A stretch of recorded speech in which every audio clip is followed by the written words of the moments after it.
I have been living here over 21 years, and this is my family home where my kids, my grandkids, and great-grands and friends come together sometime, have cookouts. This is where I belong. Because of lack of income, my house was being foreclosed. Doris, who was a senior citizen, had applied for a reverse mortgage and had taken out a reverse mortgage back in 2007 or so. And under a reverse mortgage, the homeowner borrows against the equity of the house, and they don't have to pay back the principal and interest of what they borrow, but rather if they sell the house or when they pass away, the house is sold and the loan is repaid that way.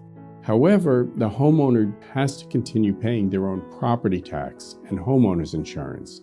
And Doris, unfortunately, had hit some financial hardships and had fallen behind on her property taxes.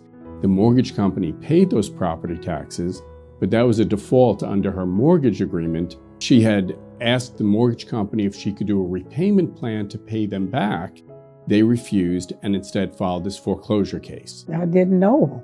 And all of a sudden I get letters in the mail, and that's when I said, I got to do something, find me a lawyer.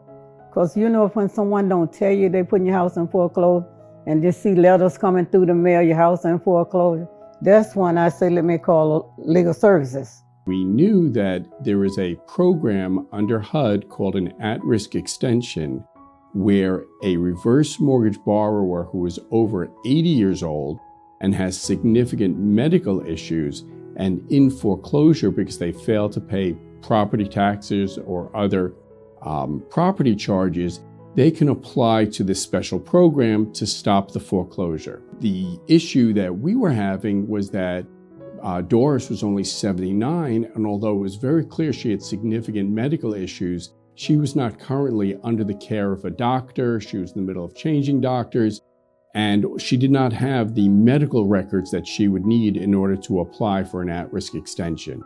Yeah, there's a lot of pressure with my health, everything, and then they was trying to, foreclose my house. That even made it worse with my health. This was still the very tail end of the pandemic. It was very difficult for her to get medical appointments.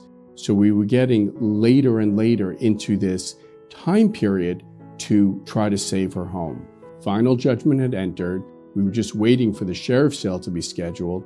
She was not going to turn 80 for another 2 months or so, but we needed to use that time for her to try to get appointments with doctors and to get the medical records to then put together an application for her for an at-risk extension. Yes, that at-risk extension, they help us seniors, because we seniors need help. And I didn't have anywhere else to go. I wouldn't have no backup when I was trying to get in the senior apartments, but I couldn't have been 3 years, they say, so I really didn't have anywhere to go. And I really didn't want to leave my home. I've been here so long, and I love it. And I didn't want to lose it.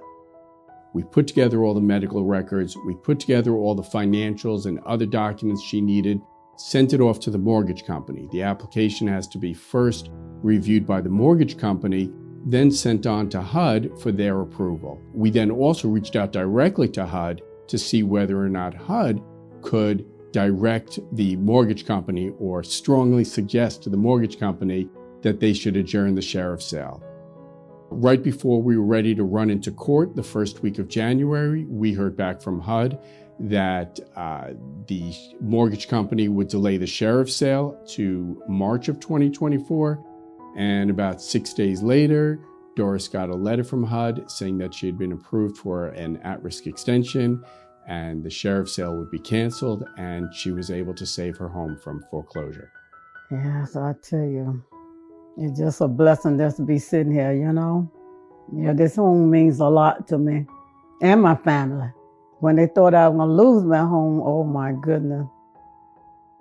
Well, they, wasn't happy about that, but I told myself it's going to work out. I got the best lawyer in the world. He did everything for me.